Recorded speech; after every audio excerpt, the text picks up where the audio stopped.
Hi all welcome back. എന്തെല്ലാന്ന് വിശേഷം? എല്ലാവർക്കും സുഖമല്ലേ? അപ്പോൾ ഇന്നത്തേത് നമ്മുടെ ഒരു വൈറൽ ആയിട്ടാണ് കാണിക്കുന്നത്. നല്ല ഹെൽത്തി ആയിട്ടുള്ള റെസിപ്പിയാണ് കേട്ടോ. ഒരു സ്നാക്കായിട്ടും കൂടി കാണിക്കുന്നുണ്ട്. അപ്പോൾ നമുക്ക് പെട്ടെന്ന് തന്നെ വീഡിയോയിലേക്ക് പോകാമല്ലോ. വീഡിയോയിലേക്ക് പോകുന്നതിന് മുന്നേ ആയിട്ട് നിങ്ങൾക്ക് ചാനൽ ഇഷ്ടപ്പെടുന്നുണ്ട് എന്നുണ്ടെങ്കിൽ പ്ലീസ് ഒന്ന് സബ്സ്ക്രൈബ് ചെയ്ത് സപ്പോർട്ട് ചെയ്യണേ. അപ്പോൾ ഇതാ നമ്മുടെ ഇഡ്ഡലി തട്ട് ഗ്യാസ് സ്റ്റോപ്പിൽ വെച്ച് കൊടുത്തതിന് ശേഷം ഞാൻ ഇതിലേക്ക് കുറച്ച് ഐറ്റംസ് ഒന്ന് സെറ്റ് ചെയ്ത് വെച്ചിട്ടുണ്ട്. ആദ്യം തന്നെ 2 മുട്ട പൊട്ടിച്ച് ഒഴിച്ച് കൊടുത്തിട്ടുണ്ട്. പിന്നെ എല്ലില്ലാതെ ചിക്കൻ ചെറുതായിട്ട് കട്ട് ചെയ്തതും, പിന്നെ 4 വറ്റൽമുളകും, ഏകദേശം ഒരു 6 ചെറിയ അല്ലി വെളുത്തുള്ളി ആയതുകൊണ്ട് 6 എണ്ണം എടുത്തിട്ടുണ്ട്. വലുതാണെങ്കിൽ ഒരു 3 4 മതി ട്ടാ. പിന്നെ മുട്ടയുടെ വെള്ള കുറച്ച് അധികം ഉണ്ടാവുമല്ലോ നമ്മുടെ തട്ടിൽ ഒഴിച്ച് കഴിഞ്ഞാൽ. അപ്പോൾ ആ ഒരു വെള്ളം ഞാൻ വെളുത്തുള്ളിയും മുളകും ഇട്ട് കൊടുത്തിട്ട് ആ ഒരു തട്ടിലേക്ക് ബാക്കി വെള്ളം ഒഴിച്ച് കൊടുത്തിട്ടുണ്ട്. വേസ്റ്റ് ആവണ്ടാന്ന രീതിയിൽ.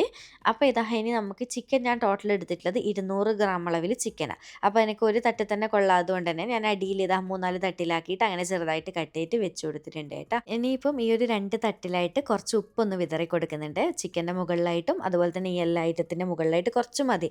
കാരണം പിന്നീട് നമുക്ക് നോക്കിയിട്ട് ലാസ്റ്റ് ഇടാമല്ലോ. അപ്പോൾ ഇപ്പം കുറച്ചൊന്ന് ഇതുപോലെ വിതറി കൊടുത്തിട്ടുണ്ട്. ഇനിയിപ്പോൾ നമുക്കിത് തട്ട് ഇതുപോലെ അടച്ച് വെച്ച് കൊടുക്കുന്നുണ്ട്. എന്നിട്ടൊരു 10 മുതൽ 12 മിനിറ്റ് വരെ ഒരു മീഡിയം ഫ്ലെയിമിലിട്ട് വെച്ച് കൊടുത്താൽ മതി കേട്ടോ. ആ ഒരു സമയം കൊണ്ട് ചിക്കൻ നന്നായിട്ട് വെന്ത് കിട്ടിക്കോളും.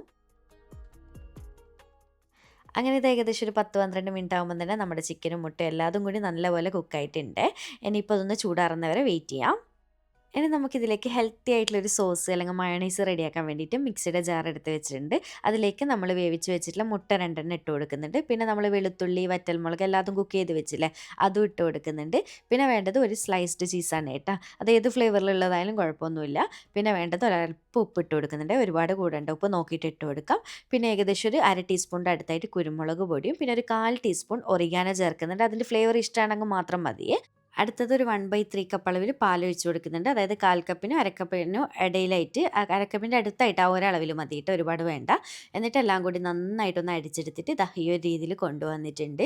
ഇനി അടിച്ചെടുത്തതിന് ശേഷം അത്യാവശ്യം വീണ്ടും തിക്കായിട്ട് തോന്നുകയാണെങ്കിൽ കുറച്ചുകൂടി 1-2 സ്പൂണും കൂടി പാൽ ഒഴിച്ചിട്ട് ലൂസാക്കി എടുത്താൽ മതി കേട്ടോ. ഓവർ തിക്കും വേണ്ട, ഓവർ ലൂസും വേണ്ട. നമുക്കറിയാലോ മയോണൈസൊക്കെ റെഡിയാക്കുമ്പോഴുള്ള ആ ഒരു കറക്റ്റ് തിക്നെസ് അത്ര മതിയേ. ഇനിയിപ്പോൾ നമുക്ക് പെട്ടെന്ന് തന്നെ റെഡിയാക്കി തുടങ്ങാം. അപ്പോൾ നമ്മൾ നേരത്തെ കുക്ക് ചെയ്ത് വെച്ചിട്ടുള്ള ചിക്കൻ പീസസ് ഇല്ലേ, അത് ഞാൻ ചൂടാറിയതിന് ശേഷം കൈ കൊണ്ട് ഇതുപോലെ കട്ട് ചെയ്തെടുത്തിട്ടുണ്ട്. ഇനി നമുക്ക് ഇഷ്ടമുള്ള വെജീസ് ഇട്ടിട്ട് ഇത് സെറ്റ് ചെയ്തെടുക്കാം കേട്ടോ. ഞാൻ എടുത്തിട്ടുള്ളത് ചെറുതായിട്ട് കട്ട് ചെയ്തിട്ടുള്ള ക്യാപ്സിക്കം, ക്യാരറ്റ്, സവോള, അതുപോലെ തന്നെ തക്കാളി. സവോളയും തക്കാളിയിലും കുറച്ച് എടുത്തിട്ടുള്ളൂ. ക്യാപ്സിക്കം, ക്യാരറ്റും എല്ലാതും നമ്മുടെ ടേസ്റ്റിനനുസരിച്ച് എടുക്കാം. വേറെ ഏതെങ്കിലും വെജീസ് ഇഷ്ടമുണ്ടെന്നുണ്ടെങ്കിൽ കോണൊക്കെ ഇല്ലേ, അതൊക്കെ ഇഷ്ടമുണ്ടെങ്കിൽ അതും കൂടി ആഡ് ചെയ്ത് കൊടുക്കാം, നല്ല ടേസ്റ്റ് ഉണ്ടാവും. അങ്ങനെ ഇതെല്ലാതും ചെറുതായിട്ട് കട്ട് ചെയ്തിട്ട് ഈ ഒരു ചിക്കനിലേക്ക് ഇട്ട് കൊടുത്തിട്ടുണ്ട്. പിന്നെ ഒരു 1-2 ഡ്രോപ്പ് ലൈം ജ്യൂസ്, അതായത് ചെറുനാരങ്ങ നീരും കൂടി ചേർക്കുന്നുണ്ട്, ചെറുതായിട്ടൊരു പുളിക്ക് വേണ്ടിയിട്ട് കേട്ടോ, ഒരുപാടൊന്നും വേണ്ടേ. പിന്നെ ഇതിലേക്ക് നമ്മൾ റെഡിയാക്കി വെച്ചിട്ടുള്ള ആ ഒരു സോസിൽ അത് കുറച്ച് ഒഴിച്ച് കൊടുക്കുന്നുണ്ട്. മൊത്തത്തിൽ ഒന്നിച്ച് ഒഴിക്കുന്നില്ല, കാരണം ഞാൻ ഈ ഒരു ഇത് വെച്ചിട്ട് സാൻഡ്വിച്ചാണ് കേട്ടോ റെഡിയാക്കുന്നത്. അതുകൊണ്ട് തന്നെ നമുക്ക് ബ്രെഡിൽ പുരട്ടാനും കൂടിയായിട്ട് അവിടെ മാറ്റി വയ്ക്കുന്നുണ്ട്. എന്നിട്ട് ഇതെല്ലാം കൂടി നന്നായിട്ടൊന്നങ്ങ് മിക്സാക്കി കൊടുക്കുന്നുണ്ട്. അപ്പോൾ ഈ ഒരു രീതിയിൽ നന്നായിട്ട് മിക്സ് ആക്കിയതിന് ശേഷം ഉപ്പൊന്ന് ചെക്ക് ചെയ്തിട്ട് കുറച്ച് കുറവായതുകൊണ്ട് ഞാൻ വീണ്ടും ഇട്ട് കൊടുത്തിട്ടുണ്ടായിരുന്നേ. എന്നിട്ട് ഇതാ വീണ്ടും ഒന്ന് നന്നായിട്ട് മിക്സ് ആക്കിക്കണം. നമ്മുടെ ഐറ്റം റെഡി ആയിട്ടുണ്ട്. ഇതിങ്ങനെ സാലഡായിട്ട് കഴിക്കാൻ തന്നെ നല്ല ടേസ്റ്റാണ് കേട്ടോ. പിന്നെ ബ്രേക്ക്ഫാസ്റ്റിനും ഡിന്നറിൻ്റെ സമയത്തൊക്കെ ഇപ്പം മിക്കവരും ഹെൽത്തി ആയിട്ടുള്ള ഇങ്ങനത്തെ ഐറ്റംസ് അല്ലേ കഴിക്കാൻ ഇഷ്ടപ്പെടുന്നത്. അങ്ങനെ കഴിക്കാനും അടിപൊളിയാണ്. പക്ഷെ ഞാൻ ഈ ഒരു ഐറ്റത്തിന് ഇതൊരു ഫില്ലിംഗ് ആക്കി മാറ്റിയിട്ട് സാൻഡ്വിച്ച് ആക്കിയിട്ട് എടുക്കുകയാണേ ചെയ്യുന്നത്. ഒരു സ്നാക്കാക്കി മാറ്റിയെടുക്കുകയാണേ ചെയ്യുന്നത്. അങ്ങനെയാണ് ഒന്നുകൂടി എനിക്ക് ടേസ്റ്റ് ആയിട്ട് തോന്നിയത്.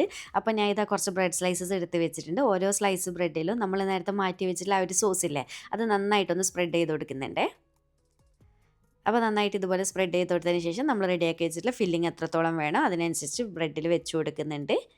എന്നിട്ട് അടുത്ത സ്ലൈസിനെ കൊണ്ട് ഇതുപോലെ കവർ ചെയ്ത് കൊടുക്കുന്നുണ്ട്. അങ്ങനെ എല്ലാതും ഞാൻ ഇതുപോലെ റെഡിയാക്കി വെച്ചിട്ടുണ്ട്. അപ്പോൾ ഈ ഒരു ഫില്ലിങ്ങിൻ്റെ അളവിൽ എനിക്ക് 8 സാൻഡ്വിച്ചാണ് റെഡി ആയിട്ട് കിട്ടിയിട്ടുണ്ട്. അതായത് 8 ഫുൾ സാൻഡ്വിച്ച് കേട്ടോ. അങ്ങനെ ഇതാ ഞാനൊരു പാൻ വെച്ച് കൊടുത്തിട്ടുണ്ട്. അതിലേക്ക് നന്നായിട്ടൊന്ന് നെയ്യ് ബ്രഷ് ചെയ്ത് കൊടുക്കുന്നുണ്ട്. നെയ്യ് അല്ലെങ്കിൽ ബട്ടർ സാൻഡ്വിച്ചിൽ നല്ല ടേസ്റ്റ് ആയിരിക്കും കേട്ടോ. പക്ഷെ ഒന്നും തന്നെ ഇല്ലാതെയും നിങ്ങൾക്ക് ടോസ്റ്റ് ചെയ്തെടുക്കാം കേട്ടോ. അത് നിങ്ങളുടെ ഇഷ്ടത്തിനനുസരിച്ച് ചെയ്താൽ മതി. നെയ്യ് പിന്നെ ഹെൽത്തി ആയതുകൊണ്ട് തന്നെ കുഴപ്പമില്ലല്ലോ നമുക്ക് ഉപയോഗിച്ചാലും. അപ്പോൾ ഇതാ 2 സൈഡും തിരിച്ചും മറിച്ചും ഒക്കെ ഇട്ടിട്ട് നമ്മൾ സാൻഡ്വിച്ച് റെഡിയാക്കി എടുക്കുന്നുണ്ട്. നന്നായിട്ട് മൊരിഞ്ഞ് വരുന്ന സമയത്ത് ഇതാ പാനിൽ നിന്ന് എടുക്കുന്നുണ്ട്. അപ്പോൾ നല്ല അടിപൊളിയായിട്ടുള്ള ഹെൽത്തി ഫില്ലിങ്ങോട് കൂടിയിട്ടുള്ള സാൻഡ്വിച്ച് റെഡി ആയിട്ടുണ്ട്. പ്രത്യേകിച്ച് നമുക്ക് നോമ്പൊക്കെ വരികയല്ലേ, അപ്പോൾ എണ്ണ ഒട്ടും ഇഷ്ടമില്ലാതെ സ്നാക്സ് കഴിക്കാൻ താല്പര്യപ്പെടുന്ന ഒരുപാട് പേരുണ്ടാവും അല്ലേ. അവർക്കൊക്കെ നല്ല യൂസ്ഫുൾ ആയിട്ടുള്ള ഒരു ഐറ്റമാണ് കേട്ടോ. അതുപോലെ ഈ ഒരു ഫില്ലിംഗ് വെച്ച് സാൻഡ്വിച്ച് മാത്രമല്ല കേട്ടോ, നമ്മുടെ ചപ്പാത്തിയിലൊക്കെ ഈ ഒരു സോസ് സ്പ്രെഡ് ചെയ്ത് കൊടുത്തിട്ട് ഈ ഫില്ലിംഗ് വെച്ച് റോൾ ചെയ്ത് കഴിക്കാനും നല്ല ടേസ്റ്റാണ്. അല്ലെങ്കിൽ കുബൂസിൽ നിങ്ങൾക്ക് ഏതിലും ചെയ്തെടുക്കുക കേട്ടോ, നല്ല ടേസ്റ്റാണേ.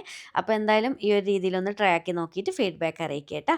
വീഡിയോ ഇഷ്ടമാണെന്ന് വിചാരിക്കുന്നുണ്ട്. ഇഷ്ടമാണെങ്കിൽ ലൈക്ക് ചെയ്യാനും ചാനൽ സബ്സ്ക്രൈബ് ചെയ്യാനും മാക്സിമം ഒന്ന് ഷെയർ ചെയ്ത് കൊടുക്കാനും മറക്കല്ലേ. വീണ്ടും ഒരു അടിപൊളി വീഡിയോ ആയിട്ട് കാണാം. താങ്ക്